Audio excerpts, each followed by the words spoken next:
afternoon for an hour after the last presentation. We've got an amazing selection for you. We've got Blossoms Play Therapy, and some of you have had drop-ins. There are still spare drop-ins, so if anybody wants any, you can sign up at the back. We've got Claudia, who is a SEND support, who is also one of our experts by experience for our Down syndrome. We've got our Down syndrome group here as well. You'll see we've got Southport, so go and have a go on the swings, go and learn about some sensory equipment. HCB solicitors have also joined us all the way from Cardiff this morning, which is great. They've also got some drop-ins, so again, please go and sign up for their drop-ins if you want to have a speak with them. The Amazing Dream Drops group, who supports children in Huntingdonshire. Some of you have maybe seen them on Facebook, where they've done some the Christmas charities for children with autism. We've got Powerful Voices. Now, Melissa unfortunately had a serious car accident a week and a half ago. She was we're hoping she can join us. We're not quite sure, but we've got backup. She's recorded it, so we have still got you in the presentation. Bless her, she was there until 9 o'clock last night trying to put it all together. So we're hoping she can, but if she can't, we've still got you that. We've got Emma, our speech therapist. Both Emma and Powerful Voices are joining us at our clinic, so we've now got an additional clinic, which is great. Our amazing little buds group, who we go and support, who many of our younger ones go to. And again, Francesca is one of our experts by experience. We've got the Children's Hospital. We really want to work and help them to support your children. So please have a chat with them. Please give them any support, listen, advice, whichever will help. We've got Parents and Autistic Children Together. Many of you may not have heard of them before. We work with them in Lincoln, so we do drop-ins every 6 weeks with them. They've come here because we're going to start working with them as well to provide helpful parent training. So to start doing the training that you guys need. And Gordon was amazing. We spoke at his conference last year. Yeah, it was last year. Last November. I don't know whether it's January or not. So have a chat with them. We've got some amazing support. Sue Peacock is here, who will be speaking this afternoon. Sue, again, is amazing. We've worked together now for a long time. And many of you may have seen Sue on Panorama, who whistle blew on the Wirral Council for not supporting their families and their children. But Sue is also one of the most experienced SEND workers we've worked with, and she's my go-to. So if I don't know the SEND law, she often gets an email going, help. And then she comes in. We've got Cambridge Virtual Schools. Many of you may have heard of them or not. So they support our children that looked after care. So Claire, again, we work with closely. Again, an amazing support. And then you've got me, sorry, Chief OT. So yeah, you'll see myself, Sophie, who's our OT apprentice, so she's doing really well. We've got Michelle, who's a workplace collaborator, who without her, this would not be here, I am telling you now. Many of you met Johnny, who's our sort of HR office manager, and then Alicia as well, who's joined us. So yeah, go and have a chat with them. So our conference agenda, obviously we're here, brilliant. I know some people have got stuff on the A14. We've obviously got me talking about sensory and motor for a trauma-informed lens, and then Mel either in person or via her recording, and then Sue is going to still talk about school avoidance and educational trauma, because we know that is a big thing at the moment, especially in Cambridgeshire. And like we said, we've still got drop-ins, so please come and book. So who are we? Achieve Potential is set up by a group of professionals and parents, all who work in the world of disabilities, SEND, fostering adoption, and many more. We've joined together in order to provide up-to-date information and advice and provide support focusing on the family unit as a whole, not just the child, because as we've worked, we've realised a child with SEND means a family with SEND. Our aspiration is to provide a supportive community, a voice, in order to change the perspective and enable children and young people to achieve their potential. So like we've said, we've got our expert parents, we've also got Chris and Dan, joined us, who work with us as well from adoption and fostering. So these guys are going to be around during the day, just to advise, guidance, who we can support. We want to start building that network, so actually we've got experts in each area. And we've also got Katie North, who is you will see from her dance studio, but also another expert by experience for cerebral palsy and autism as well. So please speak to them. Okay, slides and future developments. The slides are going to be available on our website by next week, and keep an eye on the website for exciting new developments and future events. This is the start of a long process for us. I've worked many times at different conferences and many support groups. We're going to do this one right, and that's what we want to do for you guys. Okay, so let me see if I can work this thing, because I am not IT savvy.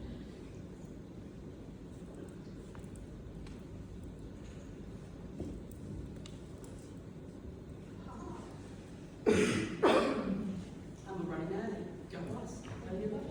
Okay, so I'm going to take my jacket off because I'm having a moment. Brilliant. So, many of you know me. My name is Claire Ginty. I'm a consultant paediatric occupational therapist. I've been qualified for coming up to 20 years, which is quite scary when I suddenly realised it last night, writing this. We've got a sensory integration clinic in Offord Cluny, and we work with a range of disabilities, and we also work a lot with adoption fostering, and especially trauma. And we work with educational trauma, we work with adoption fostering trauma, and we work with also parents' trauma. And medical trauma is also one area. So that's me. Many of you know me. So what we're going to talk about today is sensory and motor development, and looking at it from a trauma-informed lens. So we're going to look from 3 months gestation through to actually how things can develop over time and how things change over time and what can support you. So the greatest opportunity for lifelong impact on children's development is in the years from birth through to 8. Decades of research point to early years as the most critical time for building intellect, strengthening social and emotional skills, and setting a positive trajectory for school and life success. Simply stated, traumatic and neglectful experiences during childhood cause abnormal organisation and functioning of important neural systems of the brain. Authenticity is crucial for a child's mental and emotional well-being, and it helps develop a strong sense of self-worth and confidence. Authentic children experience less stress and anxiety because they are not conformed to external expectations. This fosters healthier relationships, reduces the risk of mental health, and encouraging authenticity allows children to pursue their interests and passions, leading to a more successful, resilient and fulfilling life. We're born connected to our body. Gut feelings are not afraid to do so. As many of you know, children learn how to say no to establish boundaries earlier than they say yes. We're learning that a lot in the clinic at the moment as we've got to that point. Many are of our afflictions, mental illnesses and physical diseases stem from trauma. Trauma directly affects our nervous system and leaves us stuck in a defence or reactivity. And it compromises our capacity to be present, open, loving, and prevents us from being our authentic self. I don't know whether many of you have seen the building blocks of development. So learning is dependent on the ability to take in, process and integrate sensation from movement, the environment, and use that information to plan and organise behaviours to do everyday activities. We're talking today about the bottom layer, so our integration of traditional and special senses, and also our central nervous system and our autonomic nervous system. Without those in place, a child is not able to learn. So when we're looking at children's academic learning, you're looking right at the top of that triangle to be able to get them to engage, to read, to write, to spell, and have creativity, and even being able to dress and do functional daily tasks. So how do we look at the child? Many of you have maybe heard of the top-down and the bottom-up approach. We work from both. We've realised over years that if we don't work from a bottom-up approach with many of our children, the brainstem, that child is not able to function. So our brainstem of our primitive brain develops first. It's our sensory motor input and survival. It's what Piaget called the sensory motor development, which we do from 0 to 2 years. Without that in place and without our sensory systems in place, we cannot go up to the attachment, the emotional development, which is in our limbic system. So how do we create attachments if our sensory systems don't feel safe? And then how do we learn if we've not got an attachment and emotional development and our brain doesn't feel safe? And this is why we're starting to change the perspective on education. If we don't make children feel safe in the educational system, they cannot activate their cortical brain, they cannot think, learn, develop language and inhibit behaviours which often cause challenging issues. So the development of touch. The first sense to develop is the sense of touch, and it emerges at 3 weeks gestation. By the 12th week, a baby can feel, respond to touch on their entire body, with the exception of the top of their head, which remains insensitive until birth, and that's due to the fact that they come from the birth canal. At week 18, tracts start to develop to the brain, and that's been completed by week 27. What's the significance of it? Touch is our first language. It's the first system to function in utero, and it mediates our first experiences of the world. We are nourished, we are calmed, and we first become attached to others through bonding. It's responsible for our emotional tone, including bonding, socialisation, stability, and self-calming. Many of you may see that with your children. They may still suck their thumb, they may still use a pacifier, or they may still use a bottle that they can suck on. It's developing, including motor skills, eating, grading, and learning about objects. If you can't feel them, you can't use them. So when we're looking at things such as handwriting, if that child has no touch perception, they cannot feel the pencil, and therefore it does not become automatic. So you can give them as much handwriting practice as you possibly can, it's not going to change. If that brain system is not in place to feed back to the brain, then handwriting becomes a trauma. You need to practice, practice, practice. It's not changing.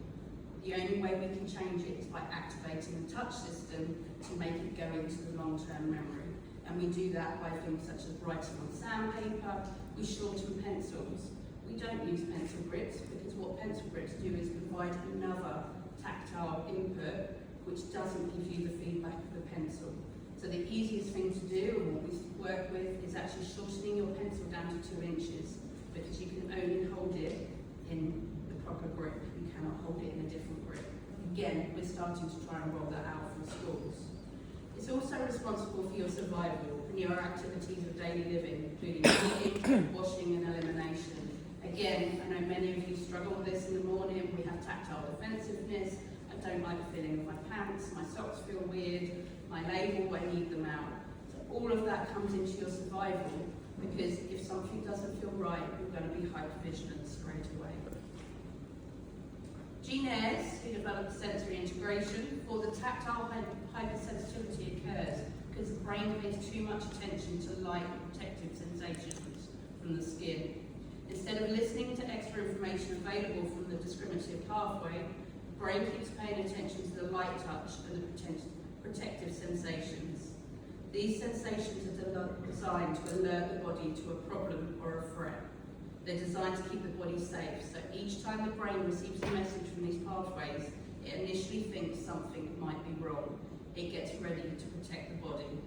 This is called our fight, flight, freeze response, and it's thought that the tactile defensiveness to interpret ordinary touch sensations such as clothing or hugs as a threat. So basically, when you've got children that are showing that tactile defensiveness, the first thing we need to do is actually look at their tactile discrimination. If a child cannot feel properly, they cannot discriminate, and therefore that touch becomes protective. So when we're looking at tactile defensiveness, that needs to be looked at first, because your tactile defensiveness comes from your tactile perception difficulties. So your proprioceptive system is where in the womb it was devoid of light touch. Deep pressure touch and the sense of warmth are the greatest inputs. By the 3rd trimester, the elastic uterus provides consistent deep pressure like an all-day hug or massage, and this tight hug keeps the baby curled up with pressure on his back and his hand towards midline. When we're looking at regulating children, that's where we need to go first. A beanbag, arms to the middle, a hot drink, and instantly that's going to support that child to regulate. In this position, a baby can suck their hands, and immature reflexes, which are starting to emerge in utero, are contained so that they feel secure. The temperature of the womb is always perfect, and we call that a neutral warmth. Threatening touch, such as pain, high-low temperatures, and tickle, are completely absent during this gestation period. So what's the significance of the proprioceptive system? It modulates touch. We talk much about actually if you've got tactile defensiveness, don't use light touch, go into deep pressure proprioception first. It's responsible for defining your body's position in space. We'll be observing you during the day. We're going to see who trips over the stairs, who walks into the walls, and we'll give you some support as we go. It determines how we interact with the environment. If you don't know where your body is in space, how do you interact with the people around you? Do you often get, oh, my child's pushed over a child in the playground, or they've been a bit too rough? Well, actually, if they don't know how to use their body, we're giving them and telling them off for something that they cannot do themselves because they don't understand how to interact. It determines how much force we use with performing activities. Again, coming back to the simple task of handwriting, if you're seeing a child gripping on really tight, it's telling us that they're not getting that feedback, hence why the proprioceptive system and the touch system work so closely together. So how does it impact learning disabilities because touch is too distracting? If you're sat in a classroom and you're waiting for somebody to walk past you because they accidentally knocked you last time, you're not going to pay attention to what the teacher says. Impaired motor skills, you cannot organise your body if you don't know what your body can do. Social skills, because you can't interact. Poor bonding, if you don't like somebody touching you, you're not going to get that touch, you're not going to get that interaction, and you're not going to get that warmth. That causes poor imagination, limited experiences. Many of you know of a child that's got tactile defensiveness, they don't like touching stuff, they don't like doing things that are creative. But we learn through play, so therefore, if they don't play, they don't learn. They're inflexible, rigid, and self-initiated. I don't want to do that, I'm not going to do that. And that's where we start to see the demand avoidance come into place. Eating challenges, a blueberry never tastes the same and never feels the same. So during the day when you're eating, shut your eyes, feel what the food tastes like. Does it taste the same as what you expect? Clothing and grooming problems, I don't like having my teeth brushed, I don't like having my hair done. I was a perfect example of that. You're brushing my hair and you're killing me, and it really hurts. Tantrums, hitting, kicking, because it's a perceived threat from touch from others. So what about our vestibular system? Hopefully we're all sat upright, we're not struggling. Great, I've got nobody upside down yet. The sense of movement and gravity is from the balance system, and it develops very early on and begins to function at 5 months gestation. At 7 weeks gestation, the vestibular system differentiates itself from the auditory system, and at 10 weeks the canals form. With 12 weeks gestation, the vestibular system is the first fibre tract to myelin, so it's the first system that is feeding back information to the brain. During the 3rd trimester, the baby's vestibular system has matured sufficiently to sense gravity and to turn in the appropriate head-down position in preparation for birth. In America, if you're put on bed rest, you're put on water beds so that your vestibular system continues to move. Because if we're put on flat beds, that baby is not moving, and therefore we're starting to see difficulties with babies and children that have been put on bed rest from 6 to 9 months because their final bit of their vestibular system hasn't activated. It's the same if a child has not got their head down for birth, or if they're in a breech position. We can immediately start to see as long term comes along that their vestibular system is not activating, and therefore they seek more input. And that is why it's so important to get early assessment early on. In utero, the baby is void in amniotic fluid and whirls freely. And many of you may say that in your children if they've got vestibular issues. They can hang upside down, they can swing, they can go around, make the rest of us feel a bit wheezy, especially in clinics. They're 1/50 of lighter on Earth, and they're lulled by constant rocking and swaying motion of this gravity. That's why instantly when we pick up babies, we pick them up and we start rocking. The lulling movement stops, such as when the mother rests or lies down. They become more wakeful and busy. Many of you know that as parents. Oh, I'm just going to have a lie down and just have a rest. That's not happening. Hence why water beds are now used. Like the sense of hearing and touch, the sense of movement is relatively advanced at birth, which makes it more vulnerable to items such as antibiotics. With the vestibular system, we have small areas which tell us water goes past, which tells us which way our head is. Research is starting to show that antibiotics pre, during or post-birth can burn those areas, and therefore we've already got a deficit in our vestibular system. Hence why when we're looking at tasks such as ADHD or diagnosis, when they can't sit still and they have to consistently move, knowing their background history will actually tell us more information of whether actually it's a vestibular issue or it's an attention issue. I tried to be smart. So the significance of the vestibular system is basically directly involved in the execution and control of the body, such as running and jumping, and it has a significant impact on the ability to function in everyday life. Directly or indirectly, the vestibular system influences everything we do, and it's a unifying system that the brain modifies, coordinates information, and receives from other systems such as the tactile system. You would have used your vestibular system coming up the stairs, coming down these stairs, talking to people, looking at people. Our eyes and our vestibular system are hugely connected. It also has a profound effect on emotions and all of the development. It's linked to our limbic system, so if you go back to that brain we were talking about earlier, it comes into the attachment, and it's the emotional centre of the brain, which has a reticular activating system. You don't need to remember those words.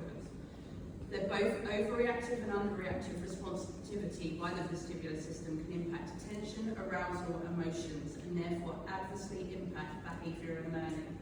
If they're hyper or hypo, it can result in over-arousal or under-arousal of the limbic system, which responds to alerting the central nervous system. And that responds to your fight, flight, or parasympathetic systems in the central nervous system. Either response elicits a specific physiological and biochemical change in the body that impacts behaviour. So again, knowing the background in the vestibular system means that we can understand whether that's actually impacting behaviour, and that's impacting some of the behaviours that challenge for these children. The vestibular system plays a pivotal role in the development of cognitive, motor and emotional development. As we said, it's responsible for integrating sensory input at the brainstem level. It provides unconscious awareness of movement and position in space. So I'm hoping if all of you shut your eyes, you wouldn't fall sideways. We can test it out as we go. That might be before wine then. It modulates movement of the body and eyes relative to gravity. So again, when we're looking at that visual field, actually can they isolate their eyes from their head? Can they move their eyes separately? We have a lot of families come in and say they read really well. They read with the book there, but if you watch, they move the book, they don't move their eyes. If you cannot visually track, you cannot get the information from the board back down onto your desk. Words move in books. So again, we're then starting to look at how that impacts our learning. If I can't look at what the teacher's saying and I can't get it back down onto my work, I'm so concentrating on that, I'm not actually hearing what the teacher's saying. So again, we've lost a period of learning for them. It maintains muscle tone, especially anti-gravity tone. A lot of us learned that during COVID. How do you sit in front of Zoom for 8 hours and keep your muscle tone up? Believe me, we've had to throw our office chair out because my husband broke ours because he spent so much time looking, it snapped. It modulates our arousal level and alertness. We all know when we're starting to feel tired, we'll get up, go and make yourself a cup of coffee. You've instantly realised that you need to move. Our children don't know that. Their conscious brain does not come on until 8 years of age. So getting them to emotionally regulate themselves from that period forward with things like zones of regulation, they're not understanding that because they've not got the cognitive process to say, actually my body feels like that. They're still working on the subconscious. So how do we support them to start understanding their body before we start labelling that you're feeling happy, sad, tired? and it regulates attention and mood. Again, a child as young as 5 shouldn't be sitting for longer than 15 minutes. And I can guarantee if you go and sit in any class, after 15 minutes, you don't just see the child you're observing falling around, you see the rest of them starting to fall, and possibly the teacher as well. So the significance of our visual system, our social, our mirror neurons, and its empathy, understanding, non-verbal communication. We talk a lot about our children with autism not having that ability to communicate. They do communicate. They communicate through non-verbal communication. Everything you do and say is picked up by them. Visual cognition results in combining the visual skills with other sensory systems, and it's also responsible for emotional bonding. Again, this can cause trouble with visual tracking, sensitivity to bright colours and lights, especially flashing lights. We see a lot of children, again, that are referred to us because they can't stand bright lights.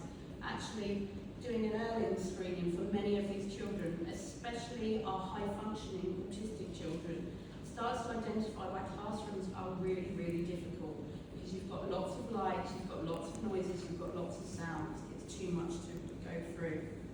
With difficulty discriminating foreground and background, we had a child that was 21 and they realised they couldn't see 3D. Gone through the whole of his educational system without being able to see 3D systems. How do you learn about shapes? How do you learn about writing? How do you learn about people around you? Dyslexia and other learning disabilities come into that, and difficulty reading non-verbal cues.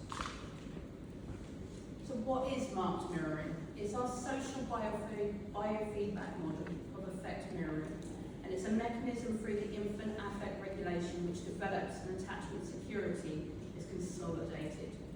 Sensitive caregivers, parents, teachers, anybody that is supporting your child will respond to affect displays for contingent marked affect displays of their own. And this contingent marked mirroring of the infant's emotion enables a baby to modulate his or her own affect states. I'm going to show you a video now, and we're looking at it not just from a parental side, but we're also looking at it from an educator and professional side of actually what can happen when those marked mirroring does not occur.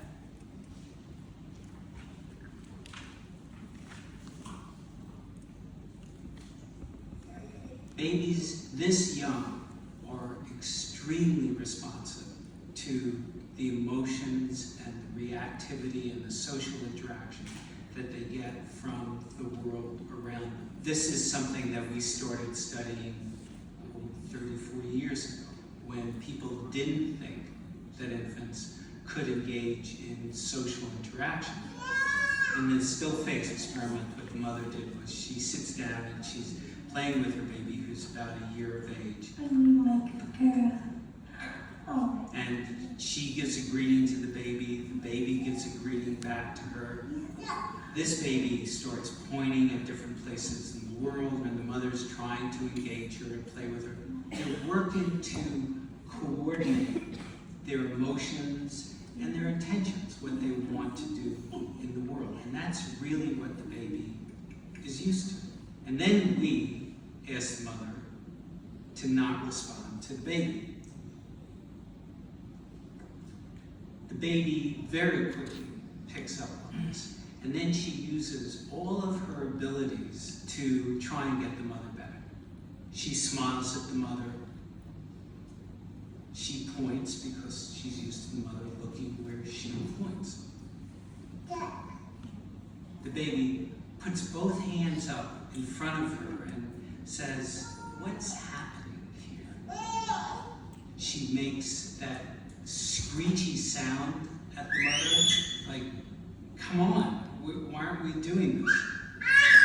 Even in this 2 minutes, when they don't get the normal reaction, they react with negative emotions, they turn away, they feel the stress of it, they actually may lose control of their posture because of the stress that they're experiencing.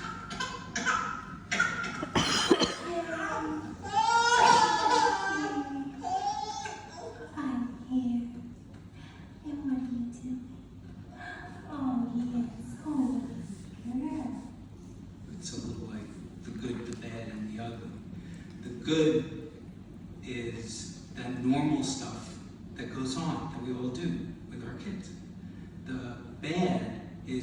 when something bad happens, but the infant can overcome it. After all, when you stop the still face, the mother and the baby start to play again. The ugly is when you don't give the child any chance to get back to the good. There's no reparation, and they're stuck in that really ugly situation. How did that feel in your gut?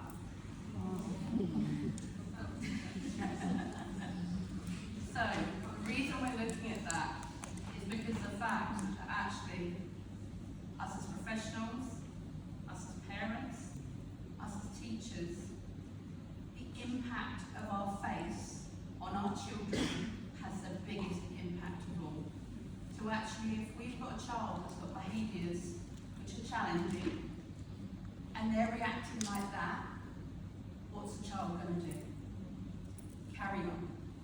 You're not showing me any attention, you're not showing me any love, you're not showing me anything or any understanding. So therefore, I'm just going to carry on. And we see that a lot, especially when that child has become more and more challenging over those school years, that teachers have lost the ability to manage their child, or that child becomes a distraction in their class, that actually the facial expression, that child is going to there you go, that's my dyspraxia. That child is going to see that and just think, well, I'm unloved, so I'm going to carry it on. So we've really got to make sure that our teachers, our professionals, everybody that's working with this child starts to show emotion in our face, starts to show that, because if we don't, our behaviours behaviours of challenge are going to increase in these children, and we see this a lot when we're working with our children with trauma, because they just get the look of disapproval, and we all know what the look of disapproval are like, because we've all had it from our mothers and fathers.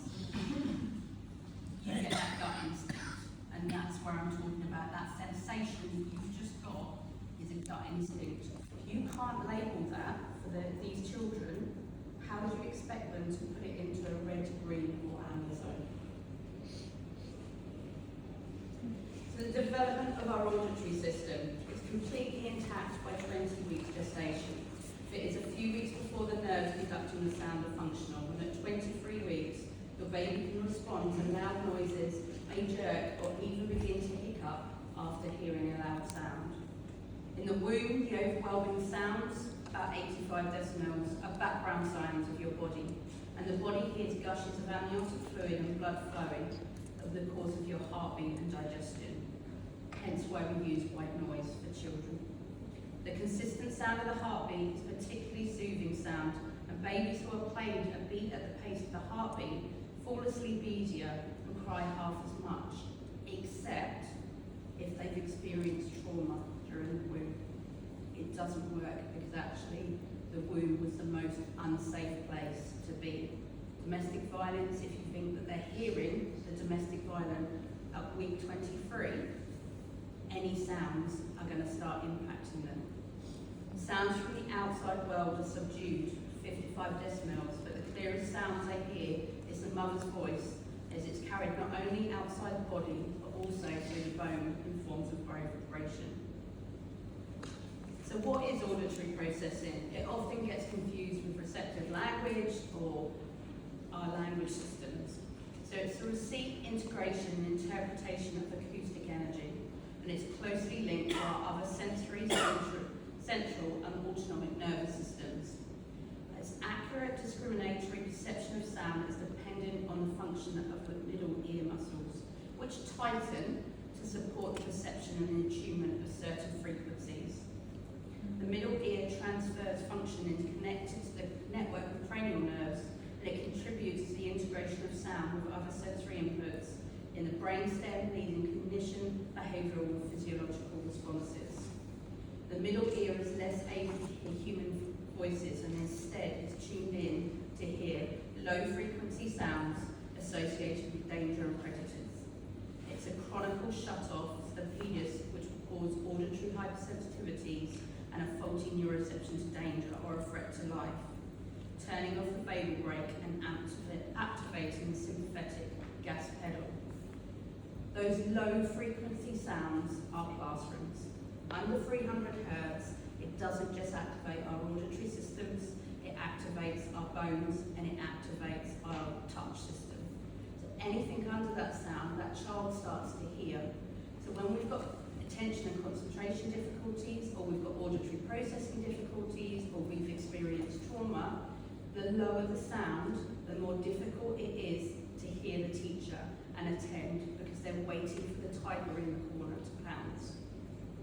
It's a portal that fundamentally changes the way we experience and respond to the world, and humans need social connection, and therefore the cues of safety of other people reading their faces, body language, and tone of voice.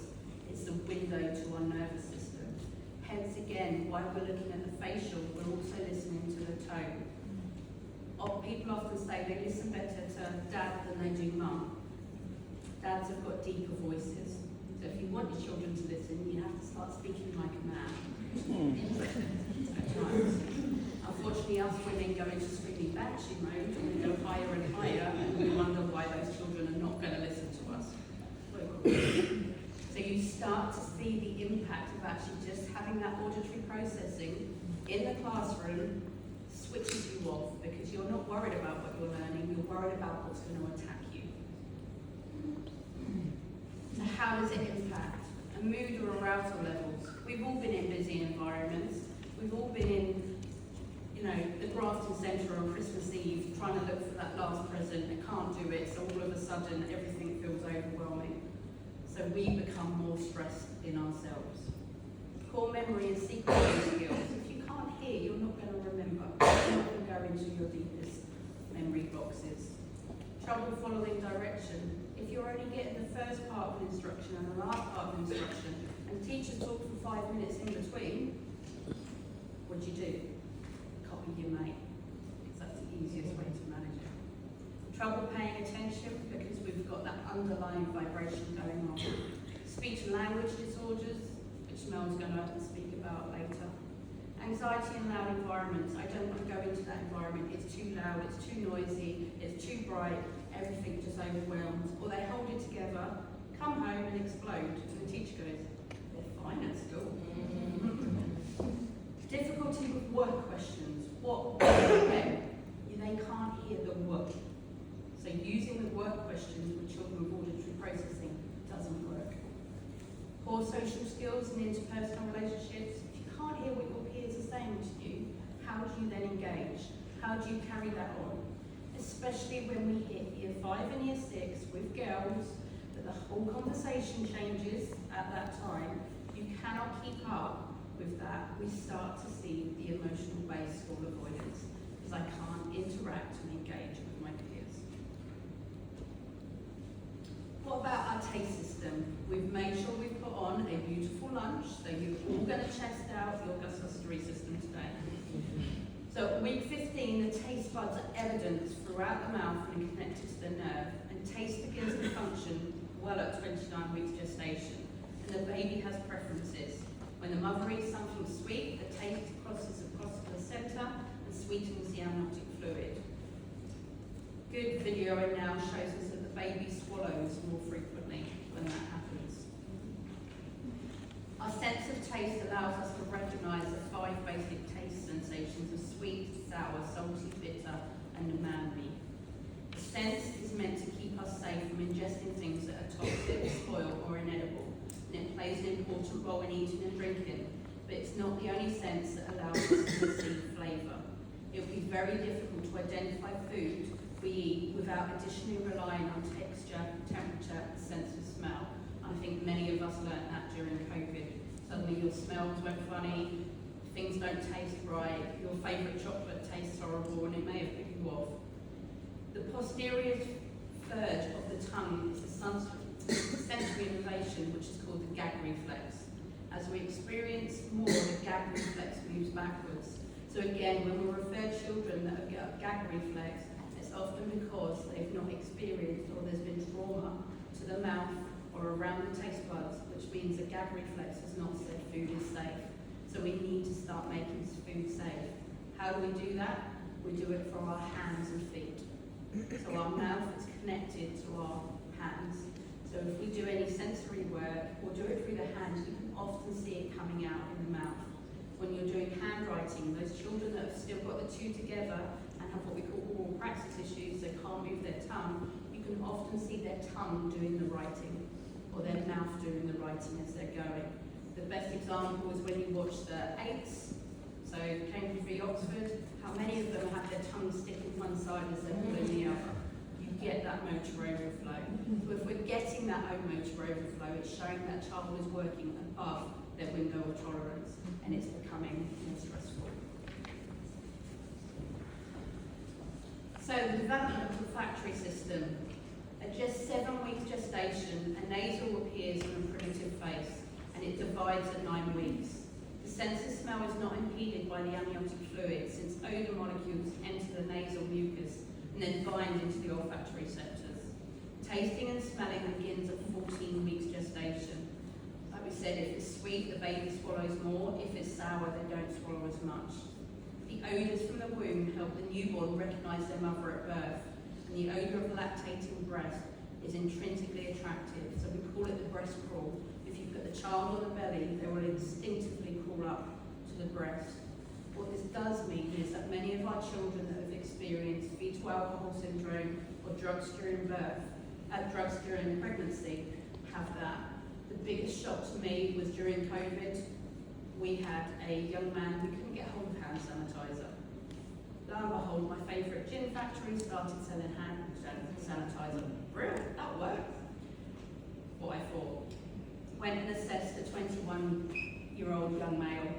He got removed from mum at birth, 3 hours after being born.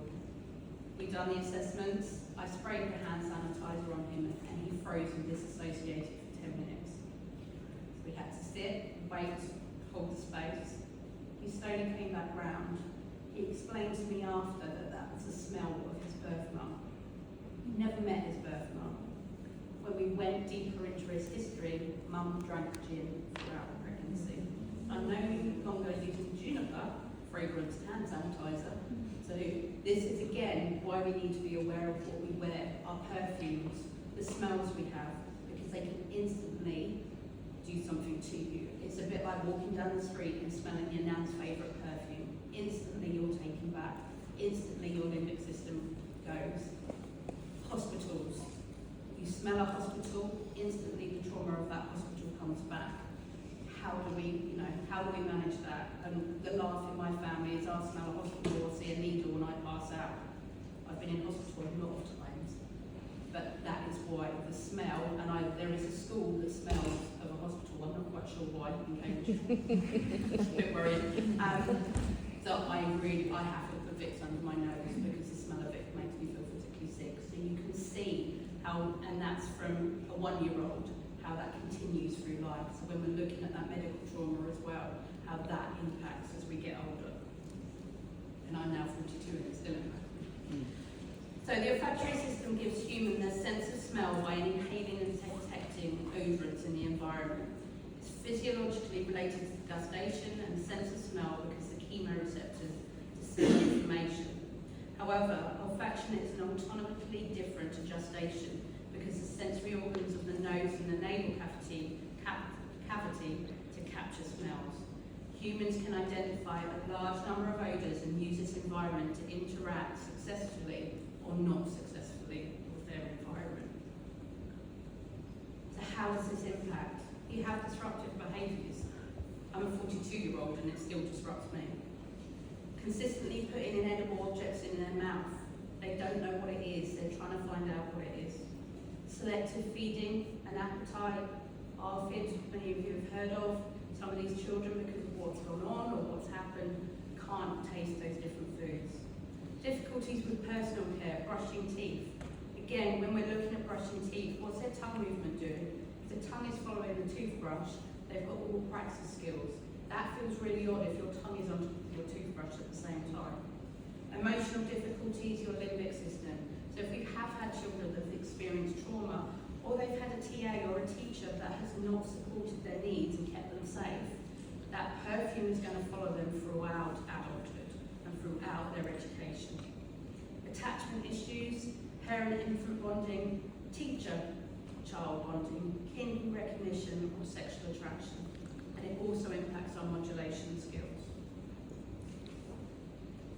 Many of you may have heard of reflexes or postural reactions. They're involuntary, stereotypical physical reactions to sensory stimuli. Postural reactions are automatic responses to the loss of balance. I hope as you're all sitting there, as you're starting to lose your balance and falling asleep because I'm talking too much, you can pick yourself back up. Primitive reflexes fade, postural reactions and volitional movements appear, but most primitive reflexes are inhibited by 6 months. What happens if they're not? Many of you have seen the autonomic tonic neck reflex when a baby turns their head and their arm follows.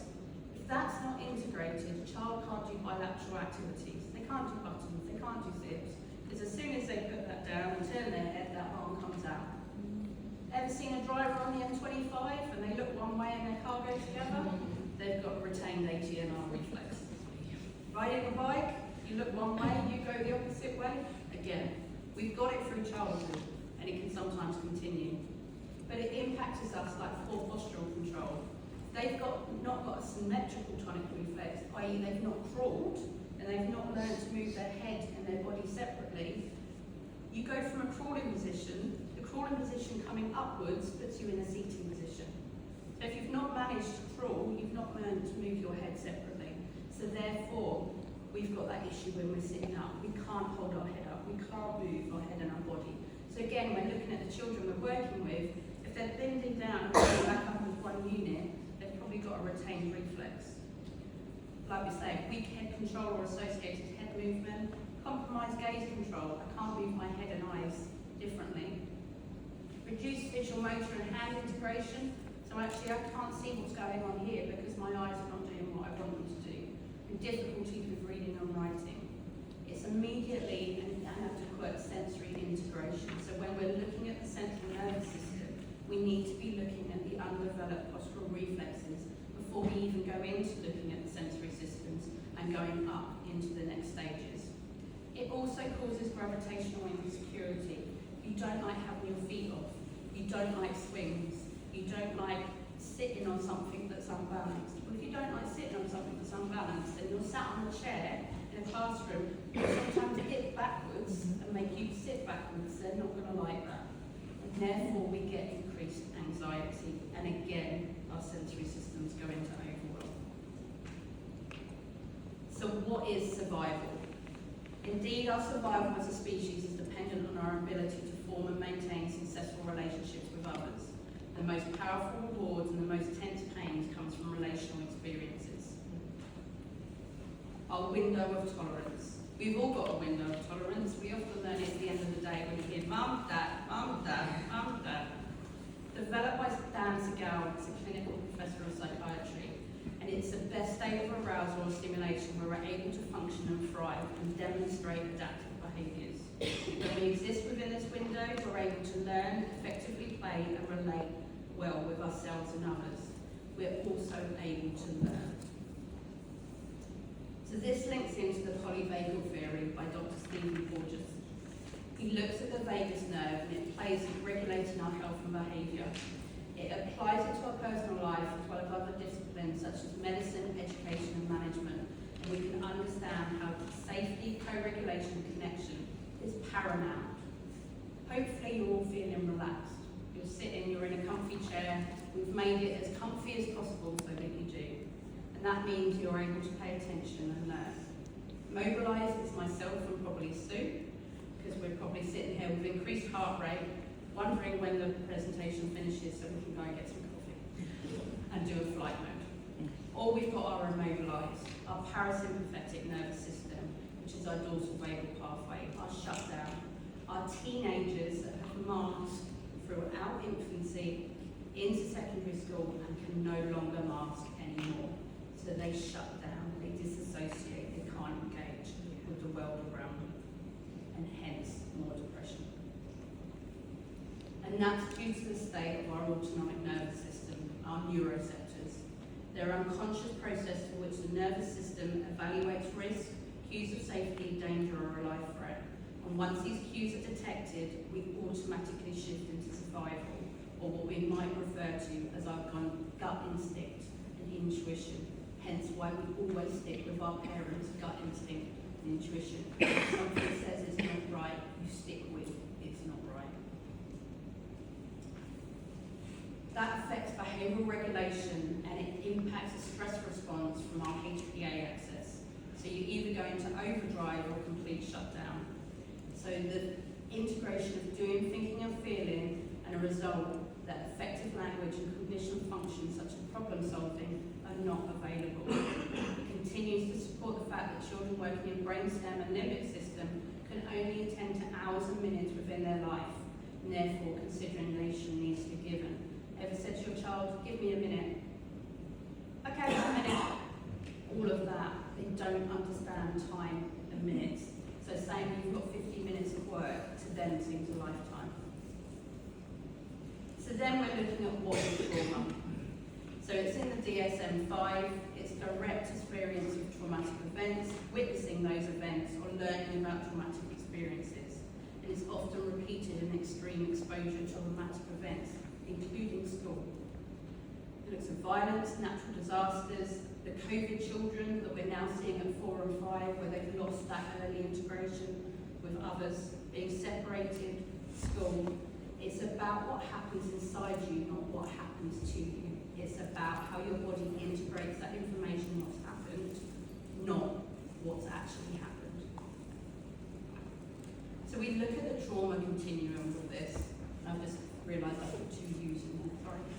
So Betsy Deteri suggests that we think of the impact of trauma as a continuum.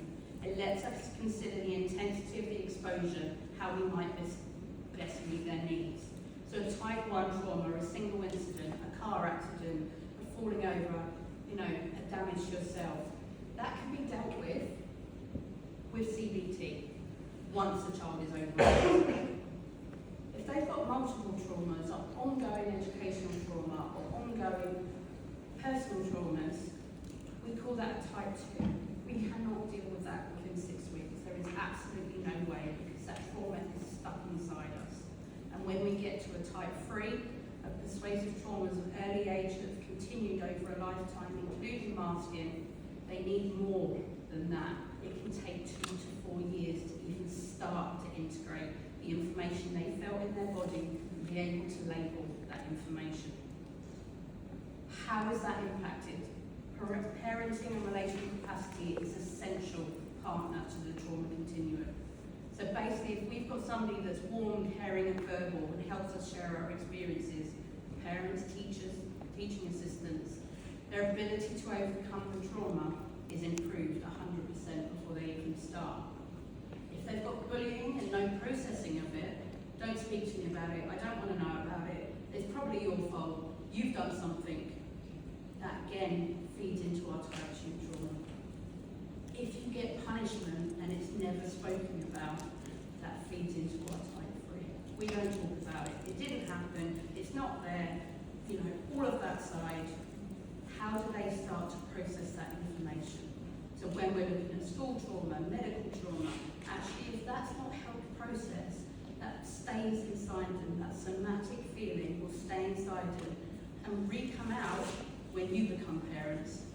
Because if your child experiences bullying or a medical trauma, the experiences that you felt as a child come back at you and therefore it impacts further.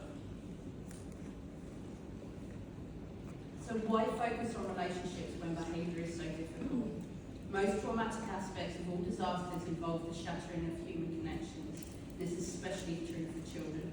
Being harmed by the people who are supposed to love you, being abandoned by them, being robbed of a one-to-one relationship that allows you to feel safe and valid and become humane is a profoundly disruptive experiences. Because humans are inescapably social beings, the worst catastrophes that can befall us inevitably involve relational loss. And as a result, recovery from trauma and neglect is all about relationships. Everybody has to rebuild that child's trust. Everybody has to help them regain confidence. And everybody has to return them to a sense of security and reconnecting with love, including the schools and hospitals. So in order to function, children depend on those attachments. And if you feel loved, and safe, your brain becomes specialised in exploration, play and cooperation. If you're frightened and unwanted, it specialises in managing fears of fear and abandonment. So I'll show you instead of telling you. So when we're looking at this,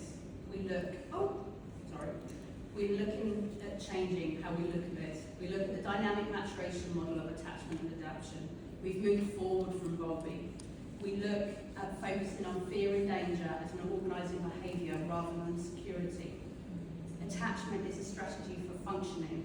It's not just what the parents have done. Categories are dimensional rather than categorially, and they're useful for the clinical populations, especially when you hear they're fine at school, but they're not at home. So we look at this. Many of our children we see at school are compliant, performance, I'll follow the rules, I'll do what I'm told. So that A4, A3, I'm going to do all that. But actually, if I hold that for too long, you get more transformation and you hold it more in. So they're more at risk of mental health issues, diseases, illnesses, all of those. But then when we come home, we've held it and we explode because we don't feel safe in an environment. We don't feel safe where we are. So if I don't feel safe and there's danger, I need to do what's needed. So, as long as their map of the world is based on trauma, abuse, neglect, people are likely to seek shortcuts to the oblivion. Anticipating rejection, ridicule and deprivation, they're reluctant to try out new options, certain that these will lead to failure. This lack of experimentation traps people in a matrix of fear, isolation, scarcity, where it's impossible to welcome the very experiences that might change their basic worldview. How many of our children have got to a point where they will not engage in the world around them until we can give them the right support? Talking doesn't work. So the brain remains plastic throughout life, and it can restructure itself in light of a new experience. All of this has exciting implications for therapy, counselling, and relation-based social work. So there is hope for our children. So from safety comes exploration, from exploration comes occupation,